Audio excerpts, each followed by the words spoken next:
নমস্কাৰ বন্ধুসকল, মই হিৰেন। আজি আপোনালোকক এই ভিডিঅ'টোৰ জৰিয়তে এই 2024 বৰ্ষৰ ডিচেম্বৰ মাহটোত অৰ্থাৎ বছৰৰ অতি শেষৰ মাহটোত কন্যা ৰাশিৰ ব্যক্তিসকলে কেনেদৰে ফলাফল লাভ কৰিব তাৰে সম্পূৰ্ণ তথ্য আপোনালোকক এই ভিডিঅ'টোৰ জৰিয়তে আগবঢ়াইছোঁ। প্ৰথমে মোৰ চেনেলটো আপোনালোকে ছাবস্ক্ৰাইব কৰি ল'ব, যাতে মোৰ পিছৰ ভিডিঅ'বিলাক আপোনালোকে সহজে লাভ কৰিব পাৰে। লগতে মোৰ ভিডিঅ' যদি ভাল লাগে তেন্তে লাইক আৰু শ্বেয়াৰ কৰিব, কমেণ্ট কৰি আপোনালোকৰ মনোভাৱ প্ৰকাশ কৰিব। এতিয়া আহোঁ মূল বিষয়লৈ। আমাৰ সকলোৰে মনত এটা কৌতূহল আছে যে আগন্তুক মাহটো আমাৰ বাবে কেনেকুৱা হ'ব। বহু ধৰণৰ প্ৰশ্ন আমাৰ মনত উদয় হয়, যেনে এই মাহটো কেনেকুৱা হ'ব, ব্যৱসায় বা চাকৰিৰ ক্ষেত্ৰত অগ্ৰগতি হ'বনে নহয়, নে আমি নতুন প্ৰত্যাহ্বানৰ সন্মুখীন হ'বলগীয়া হ'ব। সেয়েহে আপোনাৰ ৰাশি আৰু ৰাশিৰ ওপৰত বিভিন্ন গ্ৰহ নক্ষত্ৰৰ প্ৰভাৱ আৰু গতিবিধিৰ ওপৰত বিবেচনা কৰি এই ডিচেম্বৰ মাহটোত মাহেকীয়া ৰাশিফলৰ সঠিক মূল্যায়ন কৰা হৈছে আপোনালোকক এই ভিডিঅ'টোৰ জৰিয়তে, যাতে আপুনি সেই অনুসৰি প্ৰস্তুতি চলাব পাৰে। এই ভিডিঅ'ত আমি মাহেকীয়া ৰাশিফল কেনেকুৱা হ'ব সেই বিষয়ে উল্লেখ কৰিছোঁ। ইয়াত আপোনাৰ পৰিয়াল, আৰ্থিক, কেৰিয়াৰ, শিক্ষা, প্ৰেম, স্বাস্থ্যৰ এনেধৰণৰ বিভিন্ন দিশৰ ওপৰত ভিত্তি কৰি এই ডিচেম্বৰ মাহটোত আপোনাৰ ভৱিষ্যতবাণী কেনে হ'ব তাৰেই বিৱৰণ আপোনাক উল্লেখ কৰা হৈছে। ইয়াৰ দ্বাৰা আপুনি জানিব পাৰিব যে ডিচেম্বৰ মাহত আপুনি আপোনাৰ ৰাশিফলৰ অনুসৰি কি প্ৰস্তুতি চলাব লাগিব। ইয়াত উল্লেখ কৰা ৰাশিফলৰ যি বৰ্ণন, সেই বৰ্ণন আপুনি খুব ভালভাৱে মন দি শুনক আৰু সেই অনুসৰি আপুনি প্ৰস্তুতি চলাওক। কিন্তু আপোনালোকক এইটো জনাই থোৱা উচিত যে এই ভিডিঅ'ৰ এই যি ৰাশিফলৰ বৰ্ণন, এই বৰ্ণন এক বিশেষ ৰাশিৰ ওপৰত বিশেষভাৱে বিবেচনা কৰি এই ভিডিঅ'টো প্ৰস্তুত কৰা হোৱা নাই, বিশেষকৈ এজন ব্যক্তিৰ হিচাপে নহয়। ইয়াত ৰাশিৰ ওপৰত যি ফলাফল প্ৰভাৱ পৰিব তাৰে বৰ্ণন উল্লেখ কৰা হৈছে। গতিকে এনেদৰে আপুনি আপোনাৰ জীৱনত ঘটিব পৰা সকলো কথাৰ তথ্য জানিব পাৰিব এই ভিডিঅ'টোৰ জৰিয়তে। গতিকে কোনো পলম নকৰাকৈ এতিয়া আমি এই 2024 বৰ্ষৰ ডিচেম্বৰ মাহটোত মাহেকীয়া ৰাশিফলৰ বৰ্ণন আপোনালোকৰ আগত আগবঢ়াবলৈ আগবাঢ়িছোঁ। সৰ্বপ্ৰথম পাৰিবাৰিক জীৱনৰ ক্ষেত্ৰত এনেধৰণৰ। পাৰিবাৰিক জীৱনৰ ফালৰ পৰা এই মাহটো উঠা নমা থাকিব। আপুনি আপোনাৰ মাকৰ সম্পূৰ্ণ সমৰ্থন পাব আৰু তেওঁলোকৰ আশীৰ্বাদ আপোনাৰ ওপৰত থাকিব। পৰিয়ালৰ কোনো সদস্যৰ লগত চোকা শব্দ ব্যৱহাৰ কৰাৰ পৰা বিৰত থাকিব, নহ'লে আপোনালোকৰ ক্ষতি হ'ব, যিয়ে আপোনাৰ মনক হতাশ কৰি ৰাখিব। আপোনাৰ ভাই ভনীয়ে আপোনাৰ পৰা কিবা এটা আশা কৰিব, কিন্তু সেইফালে আপোনাৰ মনোযোগ কম হ'ব। যদি আপুনি কিছু সময়ৰ বাবে নতুন ঘৰৰ বাবে অপেক্ষা কৰি আছে, তেন্তে এই মাহতো অপেক্ষা কৰিব লাগিব, কাৰণ ইয়াৰ অধিক সময় লাগিব পাৰে। অৱশ্যে ইয়াৰ বাবে আপুনি হতাশ হোৱা উচিত নহয়, কাৰণ আগলৈ কেইমাহমানৰ বাবে অনুকূল হ'ব। ব্যৱসায় আৰু চাকৰিৰ ক্ষেত্ৰত এনেধৰণৰ। অৰ্থনৈতিকভাৱে এই মাহটোৱে আপোনাৰ বাবে শুভ লক্ষণ কঢ়িয়াই আনিছে আৰু সফলতাৰ প্ৰবল সম্ভাৱনা দেখিবলৈ পোৱা গৈছে। যদি আপুনি কোনো এলেকাত বিনিয়োগ কৰিছে, তেন্তে আপুনি নিশ্চিতভাৱে সফলতা লাভ কৰিব আৰু স্তব্ধ হৈ থকা টকাও ঘূৰি আহিব। এই মাহত ব্যৱসায়ীসকলৰ বাবে নতুন চুক্তি হ'ব পাৰে।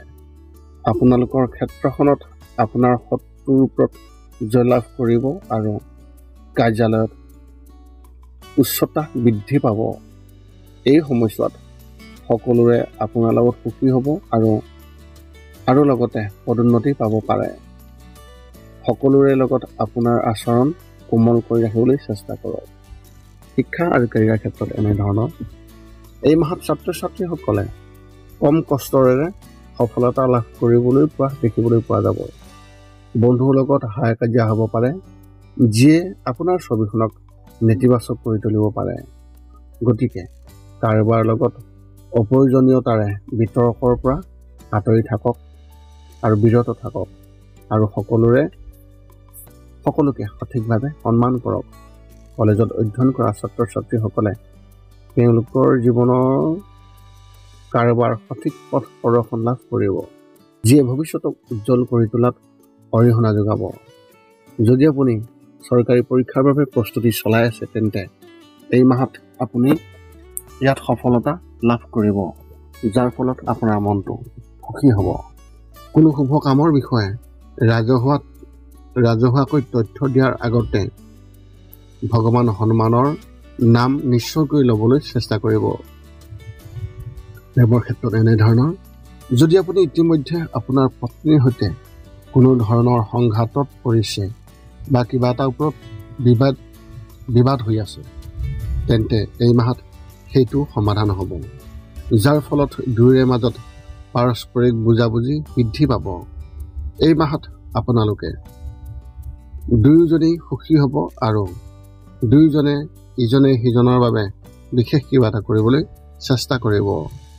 যদি আপুনি অবিবাহিত আৰু পত্নী বিচাৰি আছে, তেন্তে এই মাহত কোনোবাই আপোনাৰ ওপৰত মন দি থাকিব পাৰে, কিন্তু তেওঁলোকে আপোনাক ক'বলৈ কুণ্ঠাবোধ কৰিব।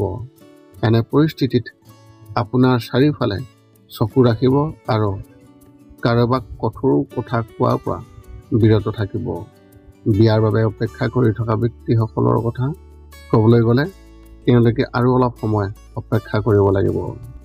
স্বাস্থ্যৰ ক্ষেত্ৰত এনেধৰণৰ, যদি আপুনি বহুদিনৰ পৰা কিছু ৰোগত আক্ৰান্ত হৈ আছিল বা হৈ আহিছে, তেন্তে এই মাহত সজাগ হওক আৰু সময়ে সময়ে চেকআপ কৰি থাকিব। মাহৰ আৰম্ভণি স্বাস্থ্যৰ ক্ষেত্ৰত ইমান ভাল নহয় আৰু যিকোনো গুৰুতৰ ৰোগ হ'ব পাৰে। মানসিকভাৱে আপুনি ভাৰসাম্য ৰক্ষা কৰিব আৰু কোনো সমস্যা নহ'ব। মাহৰ তৃতীয় সপ্তাহত কৰ্মৰ বোজা বৃদ্ধি পাব পাৰে। এনে পৰিস্থিতিত আপুনি আপোনাৰ জীৱন আৰু কামৰ ভাৰসাম্য ৰক্ষা কৰিব লাগিব, নহ'লে হুলস্থুলৰ মৰ্যাদা থাকিব। আপোনাৰ এই মাহত শুভ সংখ্যা হিচাপে 8 আৰু শুভ ৰং হিচাপে আপুনি এই মাহত ধূসৰ ৰং ব্যৱহাৰ কৰিব পাৰে। কন্যা ৰাশিৰ ব্যক্তিসকলৰ বাবে এক বিশেষ তথ্য, যদি আপুনি শাৰীৰিকভাৱে কিবা খেল খেলে, তেন্তে এই মাহত যত্ন ল'ব, কাৰণ খেলি থাকোঁতে গুৰুতৰ আঘাত আপুনি পাব পাৰে। এনে পৰিস্থিতিত কোনো কাম নকৰিব যিয়ে পিছলৈ গোটেই জীৱনত বিশেষভাৱে ক্ষতিৰ সন্মুখীন হ'বলগীয়া হয়। এই মাহৰ ৰাশিফলৰ বৰ্ণন জনাৰ পিছতো কেইটামান কথা মনত ৰাখিব লাগিব। যিকেইটা কাম কৰিলে আপুনি শাৰীৰিক আৰু মানসিকভাৱে আপুনি অতি সুস্থ হৈ থাকিব আৰু লগতে আহিব লগা সংকট খুব সহজে দূৰ কৰাত সহায়ক হ'ব। এই 5টা নিয়ম এনেধৰণৰ। 1 নম্বৰ, শৰীৰটো সুস্থ কৰি ৰাখিবলৈ দৈনিক যোগাসন কৰক, য'ত মূলতঃ 10 মিনিট ওমকাৰ মন্ত্ৰ, 10 মিনিট কপালভাতি আৰু 10 মিনিট উলম বিলম এই যোগাসন জপ কৰিব লাগিব। ইয়াৰ লগে লগে আপোনাৰ শৰীৰ আৰু মানসিক স্বাস্থ্য একেবাৰে নিখুঁত হৈ থাকিব। ৰাতি শোৱাৰ আগতে নিস্তব্ধ আৰু নিৰ্জন ঠাইত 10 পৰা 20 মিনিট ধ্যান ধাৰণা কৰিব লাগে। ইয়াৰ দ্বাৰা 2টা উপকাৰ পোৱা যায়। এটা হ'ল আপুনি ভাল টোপনি পায় আৰু দ্বিতীয়তে পিছদিনা আপুনি সতেজ অনুভৱ কৰে। ধ্যান কৰি থাকোঁতে মধ্যমীয়া শব্দত শান্ত সংগীতো শুনিব পাৰি। 3 নম্বৰ হৈছে, প্ৰতি মঙলবাৰে পুৱা নিশ্চয় হনুমান চালিচা পাঠ কৰক আৰু হনুমান মন্দিৰ দৰ্শন কৰক। ইয়াৰ দ্বাৰা আপোনাৰ আৰু আপোনাৰ পৰিয়ালৰ যিকোনো ধৰণৰ সংকট দূৰ হ'ব আৰু সদায় সুখ আৰু শান্তি থাকিব। 4 নম্বৰ হৈছে, প্ৰতিদিনে ঘৰৰ বাহিৰত গৰু আৰু কুকুৰক নিশ্চয়কৈ আহাৰ খুৱাওক। লগতে চৰাই আদিৰ বাবেও খাদ্য বা পানীৰ ঘৰৰ ছালৰ ওপৰত ৰাখিবলৈ চেষ্টা কৰক। এই পৃথিৱীখন যিমান আমাৰ, সিমানেই সিহঁতৰো। নিতৌ ইহঁতক খুৱাই আমি গুণ পাওঁ আৰু গ্ৰহবোৰৰ কুপ্ৰভাৱ দূৰ হয়। মাজে মাজে চৌপাশৰ দুখীয়াসকলক উপযুক্তভাৱে সহায় কৰক আৰু ভোকাতুৰক আপুনি খুৱাবলৈ চেষ্টা কৰক।